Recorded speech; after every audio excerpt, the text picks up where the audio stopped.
नमस्कार मित्रांनो, स्वातंत्र्य दिनाच्या हार्दिक शुभेच्छा। आज आपण अशा दिवसाचा साजरा करीत ज्याने प्रत्येक भारतीयाच्या मनात अभिमान निर्माण केले आहे।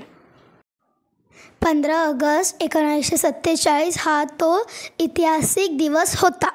आपल्या देशाला इंग्रजांच्या गुलामीतून मुक्ती मिळवली। हा दिवस आपल्याला आठवण करून देतो की स्वतंत्रता हा एक अमूल्य दान आहे, जो आपल्याला धैर्यवान स्वतंत्रता सैनिकांच्या बलिदानासाठी आणि परिश्रमाने मिळत होता। त्यांच्या कष्टामुळे आपण आज स्वातंत्र्याचा श्वास घेत आहोत। आपलं कर्तव्य आहे की आपण या स्वातंत्र्याचा जतन करू आणि आपल्या देशाला महान बनवू। आपल्याला एकत्रितपणे देशासाठी प्रगती आणि विकासासाठी काम करायला हवे, जेणेकरून येणाऱ्या पिढ्यांनाही स्वातंत्र्याचा आनंद घेता येईल। जय हिंद, वंदे मातरम।